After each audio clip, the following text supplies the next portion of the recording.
नमस्कार दोस्तों, मैं शेखर श्रीवास्तव बहुत स्वागत करता हूं अपने YouTube चैनल एग्जामनाथ पे। जी हां, आज आप लोगों के लिए हिंदी प्रैक्टिस सेट 3 पार्ट 1 लेके आया हूं। बहुत ही महत्वपूर्ण प्रश्न आज के हैं और हर एक प्रश्नों की एक विस्तृत व्याख्या करने वाला हूं। जी हां, दिन रात एक करना है आपको। बिल्कुल लगातार मेहनत करते रहिए, लगातार दिन रात एक मेहनत करते रहिए, क्योंकि अब दिन ज्यादा नहीं बचे हैं। अब संख्या जो है महीने में नहीं बची है, दिनों में वो संख्या आ चुकी है। 17 और 18 फरवरी के बीच में आपका पेपर होने वाला है, तो पूरी जी जान लगा दीजिए। और अगर आज आप मेहनत कर लेंगे, अगर कल को आसान बनाना चाहते हैं तो आज आपको कड़ी मेहनत करनी होगी। जी हां, यही जज्बा रहा तो मुश्किलों का हल भी निकलेगा। जमी मंजर हुई तो वहीं से जल भी निकलेगा। और ना मायूस हो, ना घबरा अंधेरों से मेरे साथी, इन्हीं रातों के दामन से सुनहरा कल भी निकलेगा। इन्हीं रातों के दामन से सुनहरा कल भी निकलेगा। चलिए बढ़ते हैं आज के पहले प्रश्न की ओर। जी हां, आज का हमारा जो पहला प्रश्न है वह है, अवधी बोली किस अपभ्रंश से विकसित हुई है। जी हां, प्रश्न है जो अवधी बोली है वो किस अपभ्रंश से विकसित हुई है। मागधी से, अर्धमागधी से, सौरसेनी से या ब्राह्मण से। तो यहां पे जो राइट आंसर है वो है B for Bombay is the right answer. जी हां, अर्धमागधी अपभ्रंश से अवधी, बघेली और छत्तीसगढ़ी बोलियां निकली है। तो यहां पे जो ऑप्शन है कि अवधी बोली, सिर्फ एक आपसे बोली पूछी जा रही है कि जो अवधी बोली है वो किससे निकली है, तो आप कह सकते हैं कि अर्धमागधी से अवधी बोली निकली है। किस अपभ्रंश से निकली है अवधी बोली, तो अर्धमागधी से निकली है। दोस्तों थोड़ा और जान लीजिए, यहां से 3 बोलियां निकली हैं। जो अर्धमागधी अपभ्रंश है, यहां से तीन बोलियां निकली है। कौन कौन सी निकली है, तो वो है हमारा अवधी, दूसरा है बघेली और एक है छत्तीसगढ़ी। कौन कौन से, अवधी, दूसरा है हमारा बघेली और एक है हमारा छत्तीसगढ़ी। तो ध्यान रखिएगा कि 3 बोलियां किस अपभ्रंश से निकली है, अर्धमागधी अपभ्रंश से निकली है। और ये जो अवधि है ना दोस्तों, ये जो अवधि है ये किस किस जिले में बोली जाती है, तो आपका फैजाबाद हो गया, लखनऊ हो गया, रायबरेली हो गया, प्रतापगढ़ हो गया, सुल्तानपुर हो गया, बाराबंकी हो गया, लखीमपुर खीरी हो गया, प्रयागराज हो गया, श्रावस्ती हो गया, गोंडा हो गया, सीतापुर हो गया, उन्नाव हो गया, फतेहपुर हो गया। ये सभी जिलों में ये जो है अवधी बोली मेरे दोस्तों बोली जाती है। इसके अलावा अगर हम बात करें जो बघेली है, तो बघेली जो है वो रीवा, जबलपुर, बांदा और चित्रकूट जिलों में जो है बघेली बोली बोली जाती है। इसके अलावा अगर हम छत्तीसगढ़ी की बात करें, तो छत्तीसगढ़ी जो है बोलियां कहां बोली जाती है, तो ये छत्तीसगढ़ के रायगढ़, बिलासपुर, रायपुर आदि जिलों में मेरे प्यारे दोस्तों बोली जाती है। और जो अवधी बोलने वालों की संख्या टोटल है ना, यहां पे कहा गया है अवधी बोली,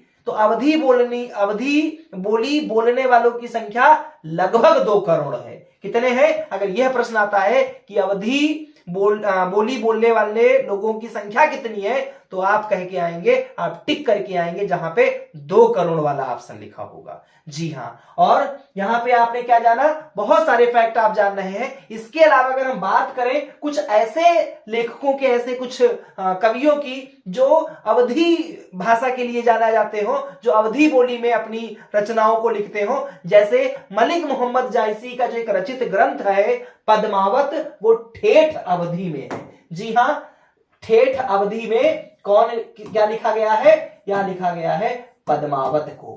किसने लिखा है, लिखा है इसको पद्मावत को मलिक मोहम्मद जायसी ने, मलिक मोहम्मद जायसी ने लिखा है। तो ये अवधी जो है भाषा के कवि माने जाते हैं।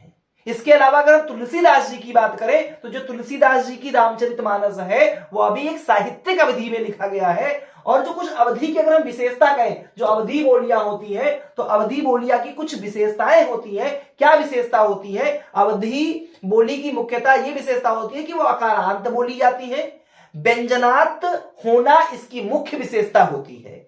इसमें जो ड़ा होता है, जी हां, अवधि बोली में ड़ा जो होता है, ड़ा जो होता है इसमें क्या आता है, इसके स्थान पे ना आता है। इस ड़ा जो होता है वो ना में तब्दील हो जाता है। जैसे आपका जो प्राण होगा वह क्या लिखा जाता है, वह अवधी बोली में प्राण हो जाता है मेरे दोस्तों। इसके अलावा जो ला होता है, ला और रा जो होता है यह भी चेंज हो जाता है। और किसमें चेंज होता है, तो यह रा में मेरे दोस्तों होता है। जैसे जोड़, जैसे जोड़, तो जोड़ का अवधी बोली पे हम बात करेंगे तो कहते हैं जोड़। इसके अलावा मूसल, तो मूसल को क्या लिख देते हैं, मूसर। तो इस तरीके से जो अवधी बोली की जो मुख्य विशेषता होती है वो यह होती है कि रा को ना में और ला और रा को रा में वो परिवर्तित हो जाता है। देखिए कितने सारे फैक्ट हमने आपको दिए।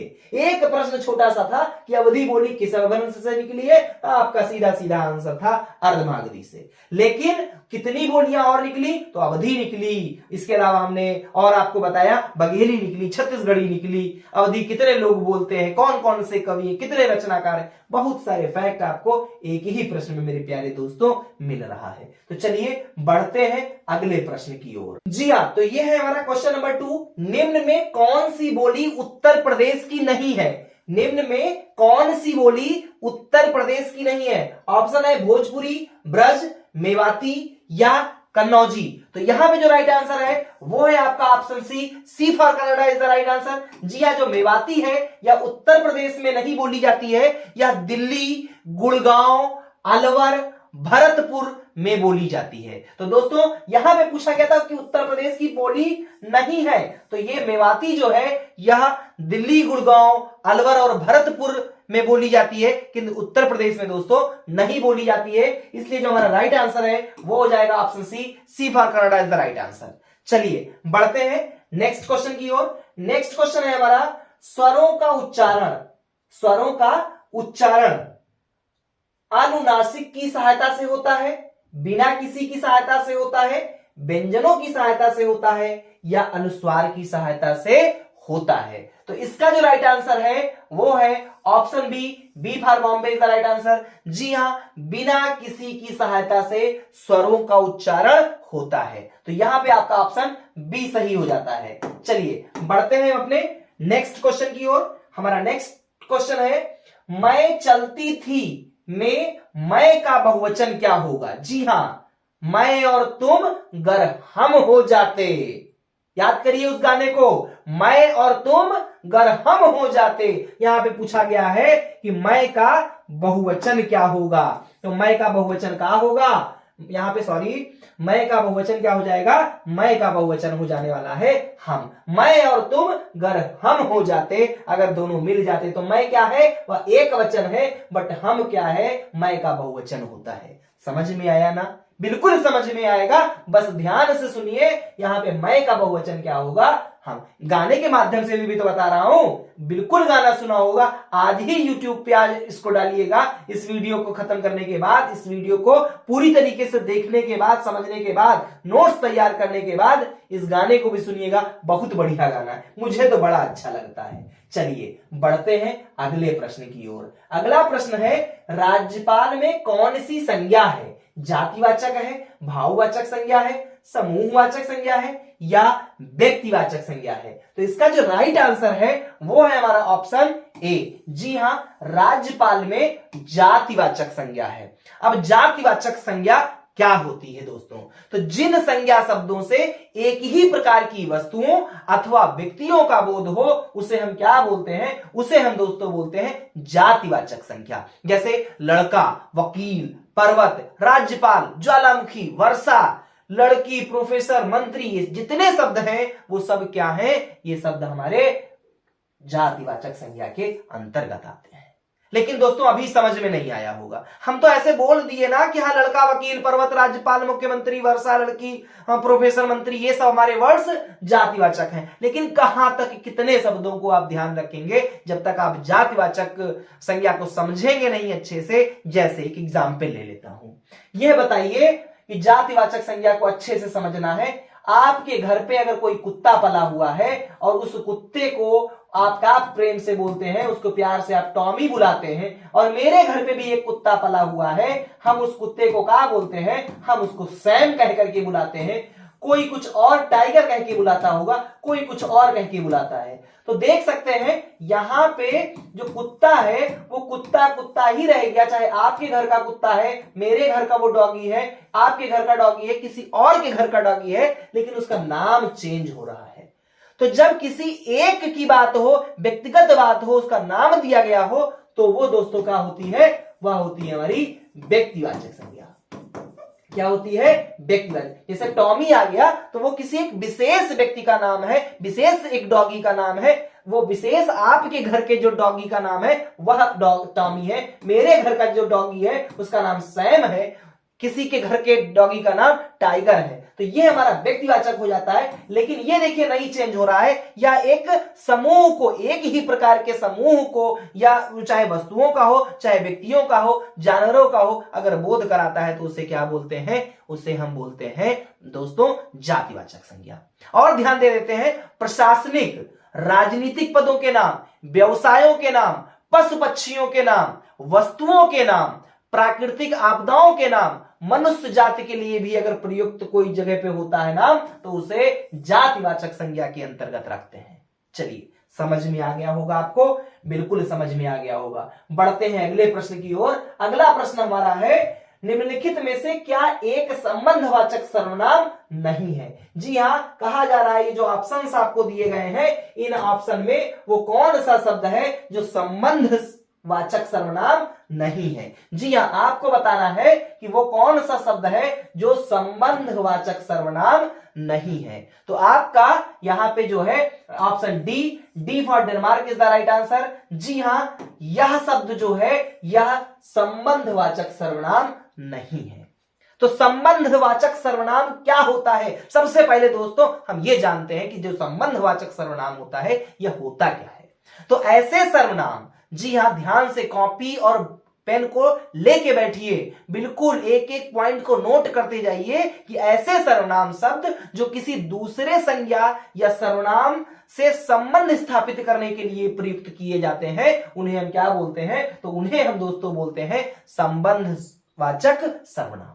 समझ में आया? ऐसे सर्वनाम शब्द जो किसी दूसरे संज्ञा या सर्वनाम से संबंध स्थापित करने के लिए प्रयुक्त किए जाते हैं उसे क्या बोलते हैं, उसे बोलते हैं संबंधवाचक सर्वनाम। जैसे जो, सो, जैसा, वैसा, जैसी, वैसी, जिसकी, उसकी, वहां, ये सारे शब्द हमारे क्या है, ये सारे हमारे शब्द हैं संबंधवाचक सर्वनाम। लेकिन यहां पे प्रश्न था कि संबंधवाचक सर्वनाम नहीं है, तो कौन सा शब्द नहीं है? जो है वहां है, सो है, लेकिन यह शब्द जो है यह संबंधवाचक सर्वनाम दोस्तों नहीं है।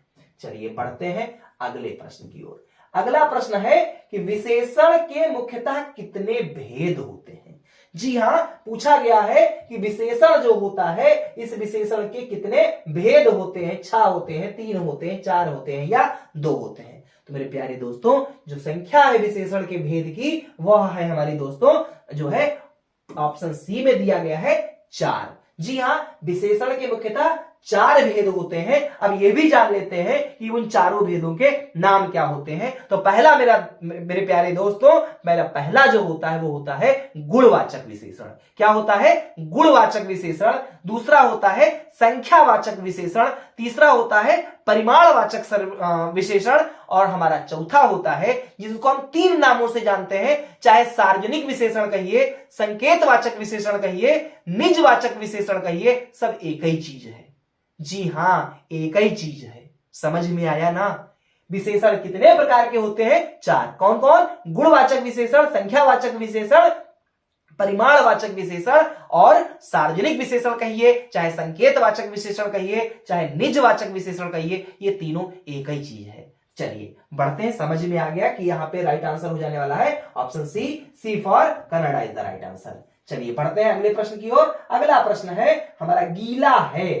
ये सार्वजनिक विशेषण है, संख्यावाचक विशेषण है, गुणवाचक विशेषण है, या इनमें से कोई नहीं। आपको बताना है कि ये जो गीला शब्द है ये कौन सा विशेषण है। तो यहां पे जो राइट आंसर है वो है option C for Canada is the right answer. जी हां, गीला शब्द जो है यह हमारा गुणवाचक विशेषण के अंतर्गत आता है। अब गुणवाचक विशेषण का होता है, फिर से एक समस्या मेरे प्यारे दोस्तों आ गई। तो गुणवाचक विशेषण जिन विशेषण शब्दों से संज्ञा अथवा सर्वनाम शब्दों के गुण, दोष, दशा आदि का बोध होता है, उन्हें क्या बोलते हैं? तो उन्हें कहते हैं गुणवाचक विशेषण। एक बार फिर से रिपीट कर देता हूं कि जिन विशेष शब्दों से संज्ञा अथवा सर्वनाम शब्दों के गुण, दोष, दशा आदि का बोध हो उसे हम गुणवाचक विशेषण कहते हैं। क्या कहते हैं? गुणवाचक विशेषण कहते हैं। और हमारा गीला शब्द जो है वो क्या है? वह गुणवाचक विशेषण है।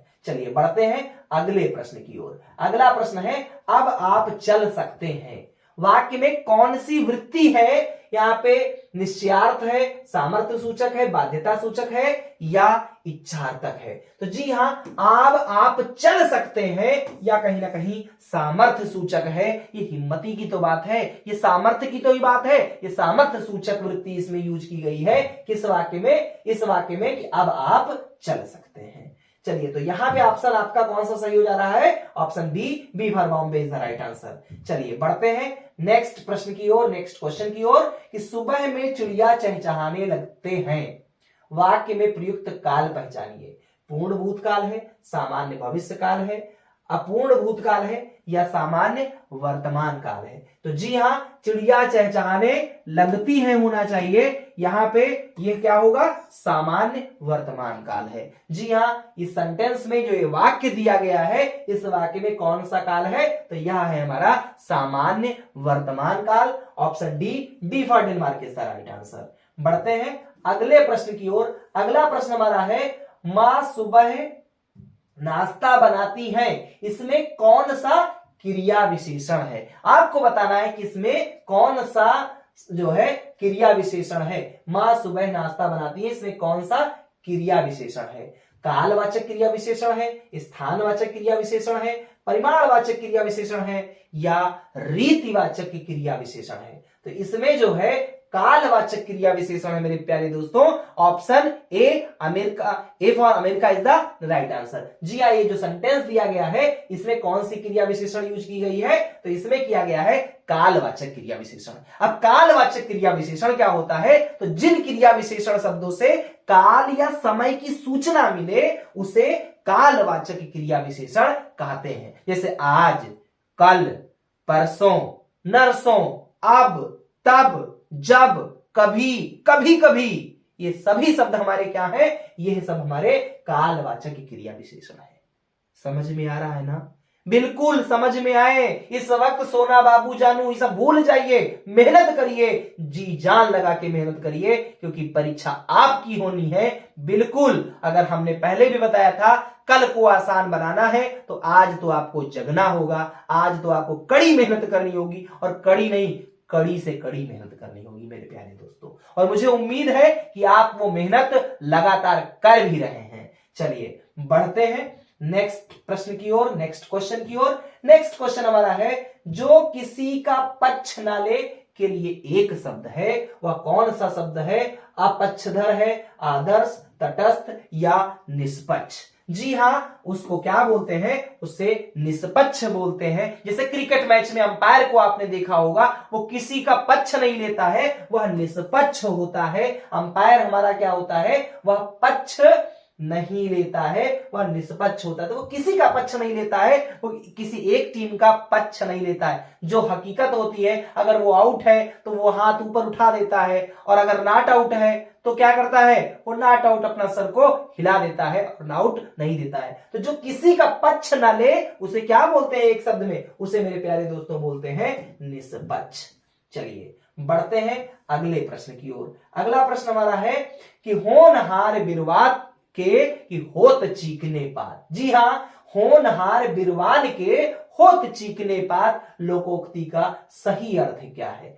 ऑप्शन आपको दिए गए हैं। होनहार बालक के गुण बचपन से ही दिखाई देने लगते हैं, या होनहार बालक सुंदर नहीं होता है, या होनहार बालक सुंदर होता है, या सुंदर बालक ही होनहार होता है, ऐसा कुछ। तो यहां पे जो आपका सही आंसर है वह क्या होगा, वह होगा ऑप्शन ए। जी हां, होनहार बालक के जो गुण होते हैं वह बचपन से ही दिखाई देने लगते हैं। भगवान श्री कृष्ण का नाम सुना है ना, पालने में ही काका कर दिए। बिल्कुल, जब यमुना नदी पार कर रहे थे कौन, बाबा जी, जब लेके गए छोड़ने के लिए, तो गंगा मैया भी चरण स्पर्श करने के लिए कहा हुआ था, आप सभी जानते हैं। यहां मुझे कहानी बताने की ज्यादा आवश्यकता नहीं है। तो पालने में ही श्री कृष्ण भगवान ने क्या दिखा दिया था कि मैं कौन हूं। बहुत सारे ऐसे राक्षस आते थे जो उन्हें मारने के लिए, लेकिन छोटेपन से ही, बालकपन से ही उन्होंने जो जो चमत्कार दिखाए वो देखने लायक थे। तो होनहार बिरवाल के कि होत चीकने पात का मतलब है होनहार बालक के गुण बचपन से ही दिखाई देने लगते हैं। चलिए बढ़ते हैं अगले प्रश्न की ओर। अगला प्रश्न है, कहां राजा भोज और कहां गंगू तेली। जी हां, कहां राजा भोज और कहां गंगू तेली में लोकोक्ति का आशय क्या है? राजा भोज महान राजा थे? नहीं, बिल्कुल नहीं। राजा भोज और गंगू तेली में दोस्ती थी? जी नहीं। छोटे आदमी की बड़े आदमी से क्या तुलना? जी हां, यही आपका आंसर सही होगा। राजा भोज और गंगू तेली में दुश्मनी थी? नहीं। छोटे आदमी की बड़े आदमी से क्या तुलना करनी? समझ में आया ना?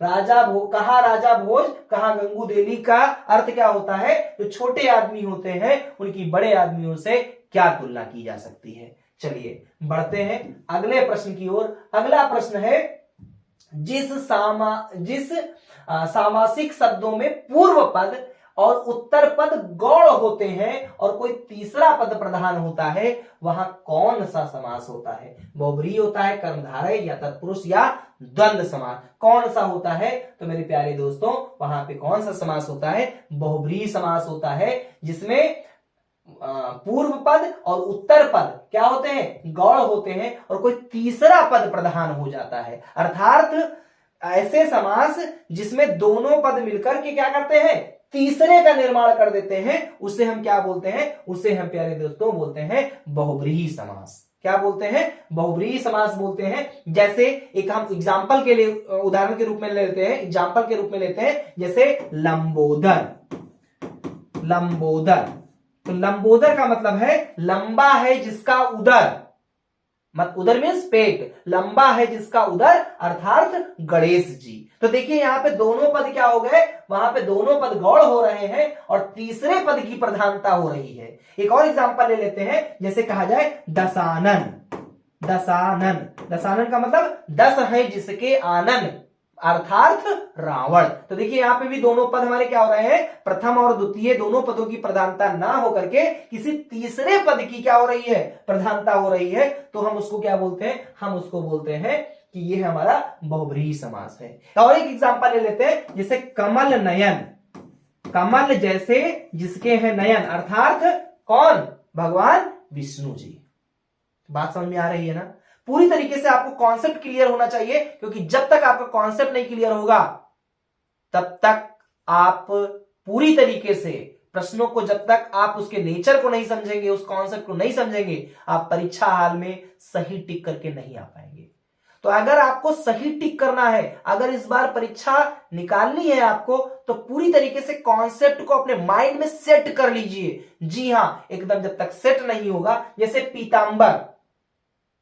पीतांबर, तो पीतांबर किसके लिए कहा गया है? श्री कृष्ण भगवान के लिए। पीला है जिसका अंबर मतलब श्री कृष्ण, तो श्री कृष्ण भगवान के लिए कहा गया। इसका मतलब हो गया दोनों पद की जो प्रथम पद और द्वितीय पद की प्रधानता नहीं है, इसमें तीसरा पद क्या हो रहा है? वो प्रधान हो रहा है, उसे ही हम बोलते हैं बहुब्रीहि समास। चलिए बढ़ते हैं अगले प्रश्न की ओर। अगला प्रश्न है हमारा, प्रयुक्त समास चिन्हित कीजिए। पथ भ्रष्ट। पथ भ्रष्ट में कौन सा समास है? द्वंद्व है, अव्ययी भाव है, कर्मधारय है, या तत्पुरुष समास है? जी हां, तो इसमें जो राइट आंसर है वो है option D for Denmark is the right answer. तत्पुरुष समास है। अब तत्पुरुष समास होता क्या है? तो जिस समास का जो अंतिम पद हो वह प्रधान हो, उसे हम तत्पुरुष समास कहते हैं। और तत्पुरुष समास के प्यारे दोस्तों कितने भेद होते हैं, तो तत्पुरुष समास के 6 भेद होते हैं। कितने भेद होते हैं? 6 भेद होते हैं। कौन कौन से होते हैं और उनके क्या क्या वर्ड्स, क्या क्या वो शब्द होते हैं, वो भी थोड़ा सा सीख लेते हैं। तो 6 भेद है। कर्म, करण, कर्म में कौन सा शब्द यूज होता है? वो होता है को शब्द। करण में से या के द्वारा, से या के द्वारा। कर्म, करण, संप्रदान, संप्रदान। तो संप्रदान में क्या होता है? के लिए। जी हां, ध्यान रखिएगा, संप्रदान में के लिए। और अपादान, अपादान में क्या होता है?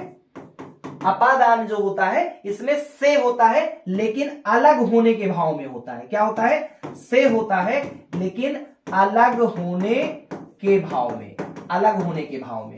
अब देखिए यहां पे आपको एक चीज मैं बता दूं, फिर आप जो है, ये हमारा पहला हो गया, दूसरा हो गया, तीसरा हो गया, चौथा हो गया, अभी पांचवा और छठा आपको बताना है। टोटल 6 भेद होते हैं। तो ये जो अपादान पे मैं क्यों रुक गया हूं? क्योंकि ये जो पथभ्रष्ट है यह तत्पुरुष समास तो है, लेकिन तत्पुरुष में कौन सा समास है? तो यह अपादान तत्पुरुष समास है। अब अपादान तत्पुरुष समास क्यों है? क्योंकि पथभ्रष्ट का मतलब होता है पथ से भ्रष्ट।